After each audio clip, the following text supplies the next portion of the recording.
गोजोन बेलासिनि बयनिसिमबो गोजोन हामग्लायनायखौ बावहरग्रोनाय थाबाय।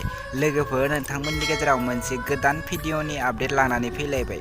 नैबे थाम्बनेल आरो टाइटेलाव नुनाय गोदान भिडिअखौ दासिमहालागै फुल नायाखै, अब्ला बे भिडिअनि गेजेरजों नायनानै लानो हागोन। लोगोफोर, नोंथांमोना आंनि नैबे MF बर' इउटुब चेनेलाव गोदानब्ला चेनेलखौ साबस्क्राइब खालामनानै गालां। आं बेफोरबायदि गोदान भिडिअफोरनि आपडेट लानानै फैबाय थायो। लोगोफोर, नोंथांमोना दासिमहालागै आंनि WhatsApp ग्रुपआव जয়েन जायाखै, अन्नानै नोंथांमोना आंनि WhatsApp ग्रुपआव जয়েन जानो हागोन। आं डिसक्रिपसनाव होनानै दोनदों। बिदिब्ला फैदो दिनैनि नैबे गोदान भिडिअनि आपडेटनि सायाव। दिनैनि बे गोदान भिडिअनि टाइटेलानो जादों निजिरानि मोदै। बियो मोनसे बर' शर्ट फिल्म।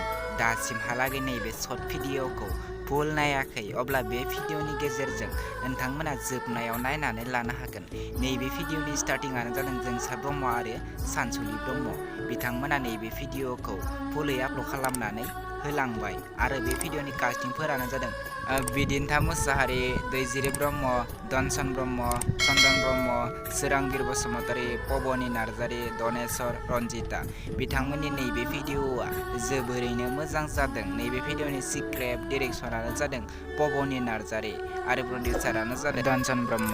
नोंथांमोना दासिमहालागै नैबे भिडिअखौ फुलै नायाखै, अब्ला बिथांमोननि सानबोलावरि फिल्म प्रडाक्सन इउटुब चेनेलाव थांनानै नैबे गोदान भिडिअखौ नायनानै लाहैनो हागोन आरो आं बिथांमोननि बे भिडिअनि लिंकखौ डेसक्रिपसनाव होनानै दोनदों।